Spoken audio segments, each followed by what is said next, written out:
आज के युग में सबसे बुरा हाल मीडियम व्यापारी का है, जो कि सबसे ज्यादा अपना एवं अपने परिवार का समय देश की सेवा में लगा देता है एवं सबसे ज्यादा खुद का खर्चा करके सरकारों के लिए काम करता है। सीए की फीस भरता है, अकाउंटेंट की फीस भरता है, आदि की फीस भरता है, हेडेक लेता है, रिस्क लेता है और उसकी कोई समाज में सिक्योरिटी नहीं होती, लाइफ में सिक्योरिटी नहीं होती। अपने इस देश में एवं सबसे ज्यादा सभी की गालियां भी सुनता है व्यापारी एवं सभी लोग व्यापारियों को चोर बोलते हैं।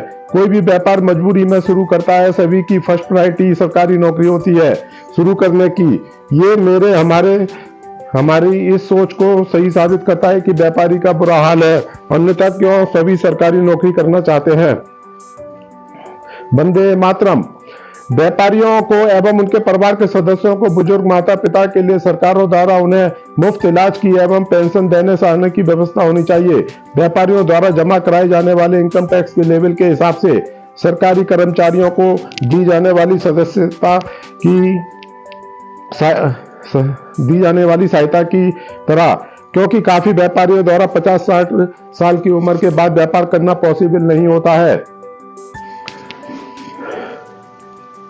संभव नहीं होता है। उस समय उन्हें खुद के लिए एवं अपने बुजुर्ग माता पिता के लिए एवं उनके इलाज के लिए उनकी उतनी आमदनी नहीं रह जाती है।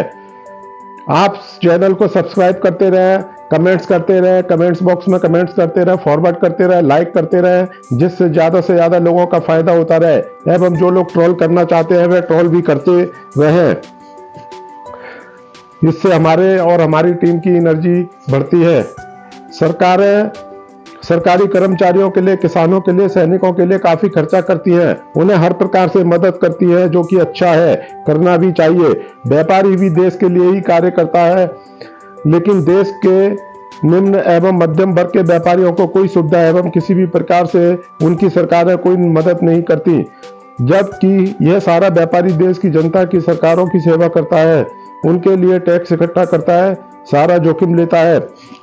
भविष्य में भी सरकारों द्वारा उनके परिवार को, उनके माता पिता, बड़े बूढ़ों को, बच्चों को कोई मदद पेंशन नहीं दी जाती है, पूरी लाइफ काफी टैक्स लेने के बाद भी।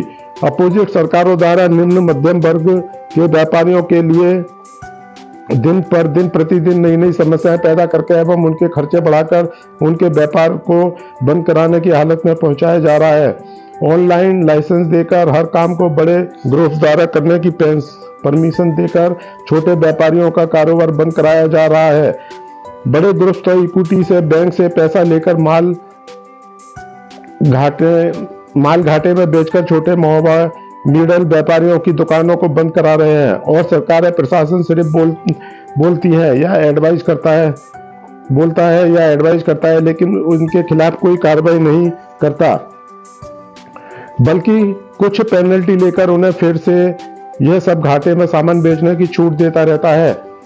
इन बड़ी कंपनियों, ऑनलाइन वालों को, बड़े मैन्युफैक्चरर सामान को भी इनको मोनोपोली के कारण इन्हें सस्ते में देते हैं। वही सामान निम्न मध्यम वर्ग के व्यापारियों को महंगा खरीद कर बेचना होता है। बड़ी कंपनियों द्वारा बेचे जाने वाले सामान पर बैंक्स भी डिस्काउंट एंड फाइनेंस अपनी तरफ से देते हैं क्रेडिट कार्ड के थ्रू। यह देश की जनता को, छोटे व्यापारी उद्योगों को खत्म करवाने की विदेशी साजिशें हैं। सरकारों द्वारा निम्न मध्यम वर्गीय उद्योगपतियों को, जिनका टर्नओवर 1 करोड़ से कम है, उनको GST and accounting documents complete करने के लिए, GST filing charge, income tax return file करने के लिए, सीए की फीस आदि के लिए, इसके लिए सभी खर्चे, फीस आदि की दी जानी चाहिए, इंसेंटिव दिया जाना चाहिए। एवं व्यापारियों को 60 साल की उम्र के बाद पेंशन, मेडिकल चार्ज आदि दी जानी चाहिए। व्यापारी को एवं उनके परिवार के लोगों को, व्यापारियों को सुरक्षा प्रदान की जानी चाहिए। अगर सुरक्षा प्रदान नहीं कर पाती है सरकार, तो उसके लिए बहुत बड़ा कंपेंसेशन अमाउंट व्यापारी को दिया जाना चाहिए, जबकि उसके साथ ऐसी कोई घटना होती है, चोरी, डकैती, लूटमार या मारकाट की।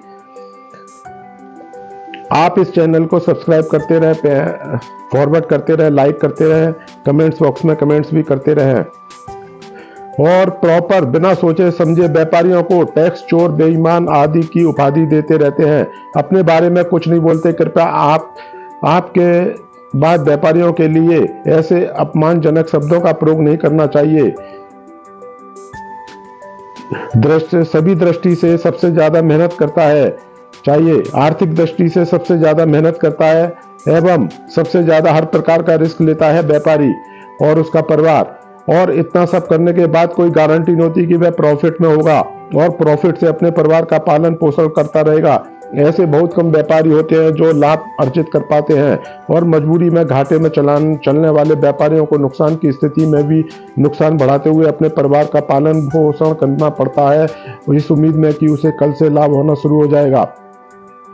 दूसरा, उसके पास कोई दूसरा रास्ता नहीं होता है। लाभ में रहने वाले व्यापारियों को भी पता नहीं होता कि उन्हें भविष्य में कब किस कारण से घाटे का सामना करना पड़ सकता है। व्यापारियों को घाटे में डिपार्टमेंट्स के बदमाशों के उधार का रुपया न देने वालों का काफी सहयोग होता है जो कि बिना किसी कारण के व्यापारी के फाइनेंशियल एवं फिजिकली टॉर्चर करते हैं। व्यापारी वर्ग सरकार को कस्टमर से टैक्स कलेक्ट करके सरकार को जमा कराता है। यह सेवा वह बिना किसी सर्विस चार्ज के करता है। सरकार इसके लिए व्यापारी को कोई सर्विस चार्ज, कलेक्शन चार्ज नहीं देती, बल्कि सरकार के लिए इस कार्य को करने के लिए व्यापारी अपनी जेब से खर्चा करता है। जीएसटी, सीए, अकाउंटिंग रिटर्न भरने के लिए सरकार से प्रार्थना है कि वह इस पर विचार करके व्यापारियों के लिए टैक्स के कुछ परसेंटेज को सर्विस चार्ज के रूप में दे दे। सभी वर्ग के लोग, चाहे वह प्रोफेशनल है, सैलरीड है आदि, उनको सर्विस देने के लिए सर्विस चार्ज या सैलरी मिलती है। आज मैं आपको एक महत्वपूर्ण विषय के बारे में बात करेंगे। व्यापारियों को लगभग काफी भला बुरा बोलकर प्राइवेट या सरकारी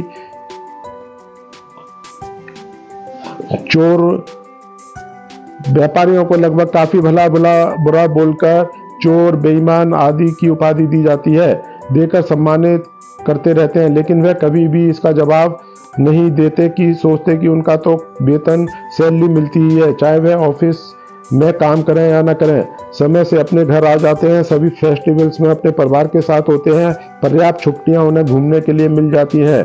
व्यापारी को चोर, बेईमान बोलने वाले यह नहीं सोचते कि जो सैलरी उन्हें मिलती है उसका सरकार कहां से कलेक्शन करके उन्हें देती है।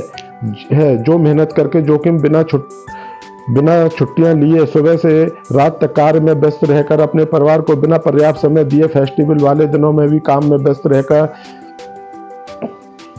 चोरी का, किडनैपिंग का, मर्डर का, आगजनी का, छीना झपटी का, सरकारी डिपार्टमेंट की हरेसमेंट का, रिश्वत के लिए धन की व्यवस्था करने का जोखिम लेकर व्यापार करके लोन लेकर बाद में उनका घाटे का पेमेंट्स नहीं आने का डूबकर सरकार को तो अवश्य टैक्स इकट्ठा करके देता रहता है, जिससे सैलरी बढ़ती है, जबकि सरकार उसकी कोई मदद नहीं करती, उसके परिवार की कोई देखभाल नहीं करती।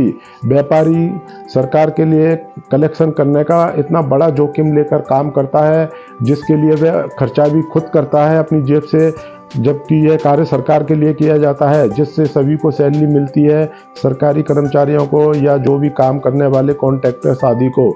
इसके लिए व्यापारी काम करता है। बुरे लोग हर श्रेणी में होते हैं, चाहे वह सरकारी कर्मचारी है, प्रोफेशनल्स दो या व्यापारी हो, सबके लिए एक जैसे शब्दों का इस्तेमाल नहीं करना चाहिए। व्यापार या व्यापारी देश की रीढ़ की हड्डी होता है। अंत में परामर्श देता हूं उन लोगों को, गलत बोलने वालों को, खुद देश का सारा व्यापार खुद करने की जिम्मेदारी लेकर बाकी जनता को आप कार्यों की जिम्मेदारी देकर उनके एवं उनके परिवार की सभी जरूरतों को पूरा करते रहना चाहिए, जैसी जरूरतें उनकी खुद की है एवं जैसा रहन सहन उनके परिवार का है। जिस प्रकार रीढ़ की हड्डी डैमेज हो जाने पर शरीर काम नहीं करता प्रॉपर, उसी प्रकार व्यापारी देश की रीढ़ की हड्डी है। सैनिक, किसान देश का दिल एवं छाती है। इसी प्रकार देश में सभी का कुछ ना कुछ सहयोग है। जैसे शरीर में सभी अंगों का कार्य होता है, इतनी मेहनत रिस्क लेने के बाद भी सरकार को विदाउट सर्विस चार्ज लिए टैक्स इकट्ठा करके देने के बाद भी सरकार द्वारा उसकी एवं उसके परिवार के प्रति कोई रेस्पॉन्सिबिलिटी, सहानुभूति नहीं है, ना ही कोई उसके परिवार के लिए पेंशन की व्यवस्था है यदि किसी कारणों से उसका परिवार आर्थिक मुश्किलों में फंस जाता है। वंदे मातरम। सरकारों द्वारा इस देश के सभी लोगों को सरकारी नौकरी दे दे, कपड़ा, किराना, दाल, चावल सभी आप ही सभी बेच लो, सारे व्यापार आप ही कर लो, सरकार को कर लेने चाहिए या ऐसे लोगों को कर लेना चाहिए जो व्यापारियों को चोर बोलते हैं। एवं जीएसटी रिटर्न खुद ही भर लिया करो, अपने अपने अलावा सरकारी कर्मचारियों के अलावा डॉक्टर्स, आईएएस, एडवोकेट आदि के अलावा बाकी देश के सभी मजदूरों, छोटे सभी के लिए व्यापारियों को चोर बना दिया, जबकि आप रिश्वत खोरों को बढ़ावा दे रहे हो और रिश्वत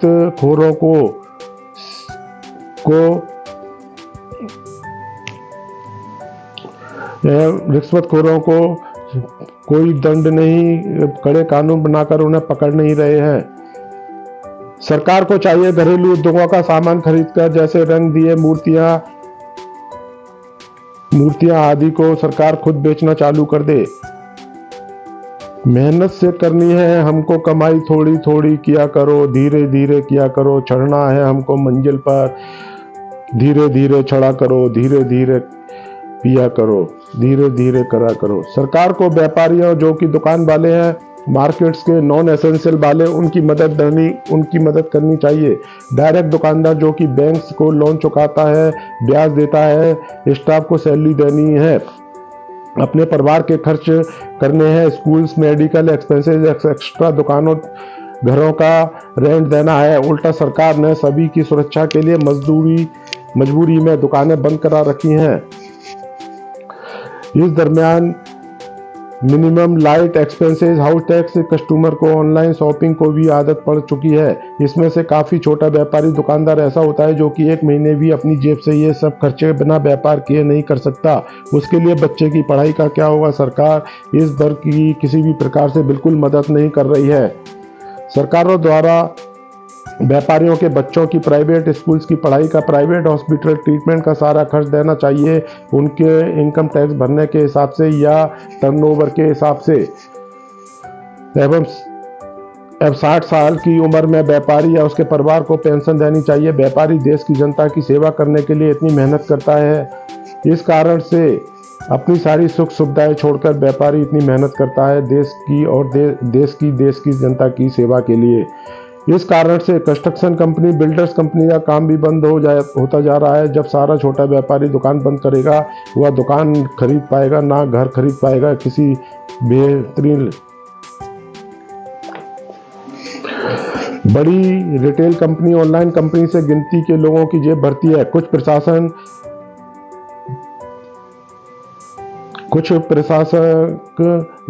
ऑनलाइन लालच में कुछ अपने फायदे के लिए इन कंपनी को फेवर में कानून बना देते हैं। बैंक्स क्रेडिट पर परचेज करने पर एक्स्ट्रा डिस्काउंट नहीं होना चाहिए।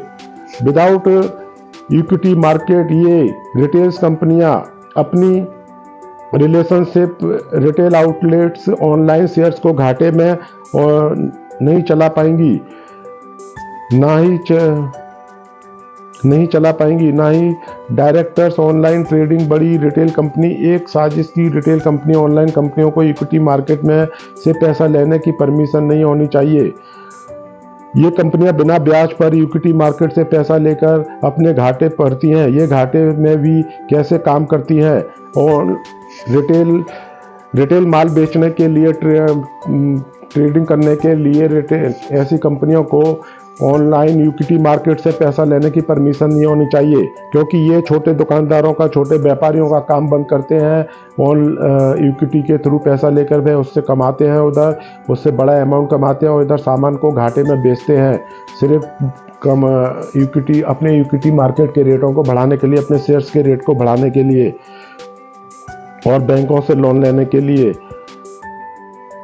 जिससे ये काम नहीं कर पाएंगे। ये पब्लिक का ही पैसा होता है जो डूबने का चांस होता है। इक्विटी का पैसा वापस करने की भी रिस्पॉन्सिबिलिटी नहीं होती। इनका टारगेट अपना पब्लिक इशू लाकर भविष्य में इक्विटी को एज ए प्रोडक्ट यूज करके जनता से इक्विटी के रेट बढ़ाकर कमाकर अपनी जेबें भरते हैं। कंपनी को घाटे में चलाकर भी बैंक से लोन लेते हैं। अभी कई कंपनी घाटे में होने के बाद भी शेयर्स को प्रीमियम पर बेचते हैं।